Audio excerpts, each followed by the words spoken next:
Top quality और consistent performance के लिए सिर्फ सिल्वर पंप्स। टॉप क्वालिटी और कंसिस्टेंट परफॉर्मेंस के लिए सिर्फ सिल्वर पंप्स, नाम याद रखना। बिलकुल अनेक वर्षापासून आमदार बनाच्या पहिलेपासूनच हजारो आमच्या माता बहिणी सगळ्या महिला एक प्रेमाचं बंधन, एक आपुलकीचं बंधन, रक्षाबंधन या बंधनाच्या माध्यमातून हजारो महिला मला आज राखी बांधतात।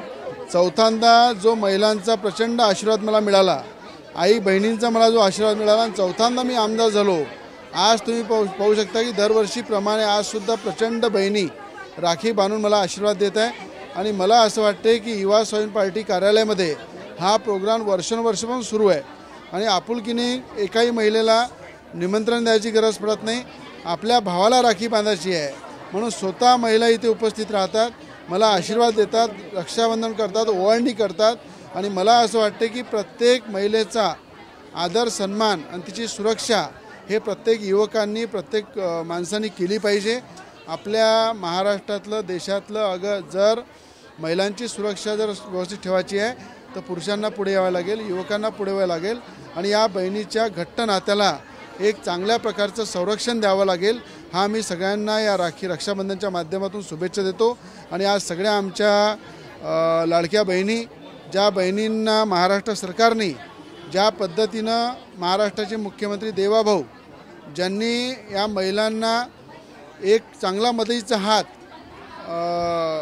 या महिलांना लाडकी बहीण म्हणून जो दिलेला आहे तो मान जो आहे अजून मोठ्या प्रमाणात वाढला पाहिजे आणि लाडक्या बहिणीचे पैसे दुप्पट केले पाहिजे।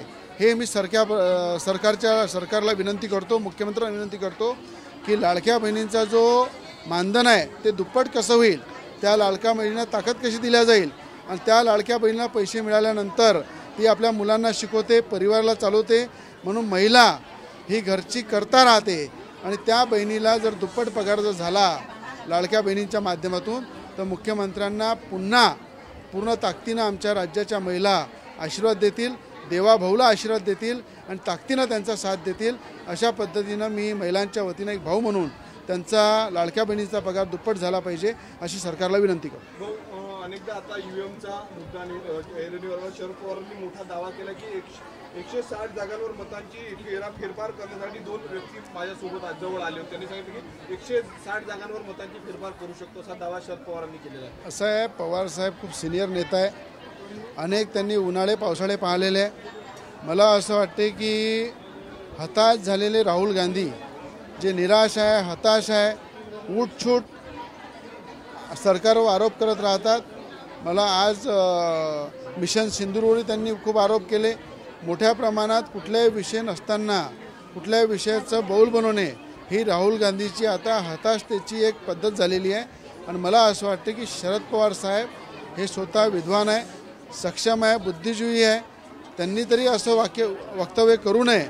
लोकशाहीमध्ये लोकशाहीचा अपमान करणे हताश झाल्यामुळं, निराश झाल्यामुळं हे योग्य नाही आहे। वारंवार भाजपला जो कौल मिळत आहे तो मोदीजींचं कार्य, राज्यामध्ये देवेंद्र फडणवीसांचं कार्य याला बघून महाराष्ट्रातली जनता, देशातली जनता ही भाजपला साथ देत आहे आणि तेच जर 60 वर्षात काँग्रेसने केलं असतं तर कदाचित काँग्रेससुद्धा राहिली असते, पण काँग्रेसने फक्त राजकारण केलं, आश्वासन दिले आणि खऱ्या अर्थानं जे बोललं ते करण्याची पद्धत देशाचे पंतप्रधान मोदीजींमध्ये धमक आहे, राज्याचे मुख्यमंत्री देवाभाऊमध्ये धमक आहे आणि त्या धमकीमुळं मला असं वाटते निराश होऊन पवारसाहेबांनी कुठलंही असं वक्तव्य करू नये। मी परत सांगतो, पवारसाहेब येणाऱ्या काळामध्ये केंद्रामध्ये मोदीजींना साथ देतील, केंद्रामध्ये ते सामील होतील आणि मोठ्या प्रमाणात या मोदीजींच्या नेतृत्वाला ते मान्य करतील। शेवटचा प्रश्न, मागील काही दिवसांपासून महायुतीत मतभेद असल्याचं बोललं जातं। एकनाथ शिंदे देखील दिल्लीला जाऊन मोदींना भेटून आले। दुसरीकडे शरद पवारांनी असं म्हटलं आहे की एकनाथ शिंदेंना आम्ही ओळखतो, त्यांचा पुढचा रस्ता कसा असेल ते तुम्हाला लवकरच कळेल। असं आहे की आता सुप्रियाताई 2 दिवसाआधीच मोदीजींना भेटल्या, अनेक लोक पार्लमेंट सुरू असताना मोदीजींची भेट घेतात, त्यांच्याशी गप्पा मारतात, राज्याच्या आणि विविध प्रश्नावर चर्चा करतात।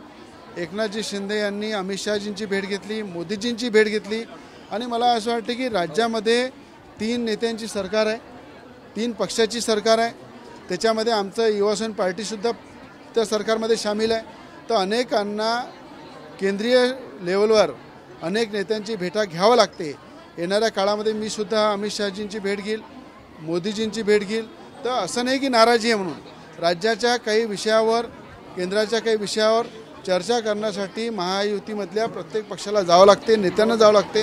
म्हणून मला असं वाटते कुठेही एकनाथ शिंदेमध्ये नाराजी नाही आहे। एकनाथ शिंदेसोबत पूर्ण ताकदीनं देशाचे पंतप्रधान मोदीजी आहे, देशाचे गृहमंत्री अमित शाह साहेब आहे आणि राज्याचे मुख्यमंत्री देवेंद्र फडणवीस साहेबसुद्धा आहे। म्हणून कुठं मतभेद नाही आहे। हे मतभेद पसरवण्याचं काम विरोधक करत आहे, ते दिशाभूल करत आहे, ते योग्य नाही।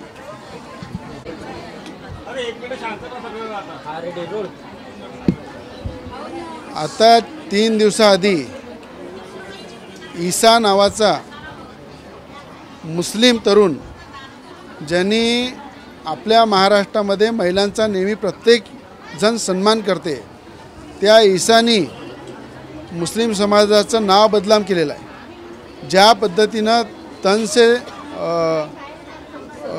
सर से तन जुदाई अशा प्रकारचा नवनीत राणाला धमकी दिली, मारून टाकायची धमकी दिली आणि अशा प्रकारची धमकी देऊन त्यांना गलिच्छ भाषेमध्ये जी बोलले आणि त्याच्यासोबत कमीत कमी 8 ते 10 जण हे मुस्लिम तरुण खऱ्या अर्थाने याच्यामध्ये आरोपी आहे। मला असं वाटते की आज मुस्लिम तरुणांना असो की मुस्लिम व्यक्तींना माझं सांगणं आहे की यांना जर तुम्ही कंट्रोल केलं नाही, त्यांना भर चौकामध्ये कायदा सुव्यवस्था बाजूला राहील हे झोडण्याचं कामसुद्धा युवासेना पार्टी करेल। म्हणून आज कायद्याची भाषा आम्ही बोलत आहे। उद्या जर अशा प्रकारचं महाराष्ट्रातली कुठलीही महिला असो, तिला जर गलिच्छ भाषेमध्ये आणि तिच्या तनपासून सरजुदा करण्याचं जर इशारा देत असेल तर त्यांना घरात घुसून मारण्याची धमक हे आमच्यामध्ये आहे। म्हणून आज पोलिसांनी चांगली कारवाई केली आहे। महाराष्ट्र राज्याच्या पोलीस विभागाचं सुद्धा अभिनंदन करील की त्याला MP मधून पकडून आणलेलं आहे आणि 4 जणांना वापस अरेस्ट केलेलं आहे। अमरावती पोलिसांनी, क्राईम ब्रँचनी चांगली कामगिरी बजावली आहे, त्याबद्दल त्यांचं अभिनंदन करील। आणि 8 लोक याच्यामध्ये पूर्ण ग्रुपमध्ये सामील होते। नवनीत राणाला खतम करण्यासाठी याचा कट रचला होता, यांच्या मिटिंगा झाल्या आणि याच्या संदर्भात त्यांची चर्चा झाली अनेक स्तरावर की नवनीत राणावर हमला करायचा आहे आणि त्या ठिकाणी नवनीत राणाची हत्या करायची आहे। अशा प्रकारचा कट ज्या मुस्लिम बांधवांनी रचलेला आहे त्यांना पोलिसांनी दबोचलेला आहे, जेलमध्ये टाकलेला आहे, त्यांना लॉकअपमध्ये टाकलेला आहे। याच्यानंतर जर अशा प्रकारची हरकत केली तर पोलीस बाजूला राहील, युवा स्वाभिमान पार्टीचा प्रत्येक कार्यकर्ता त्यांना घरात घुसून मारेल, अशा प्रकारचा इशारा माझा आहे।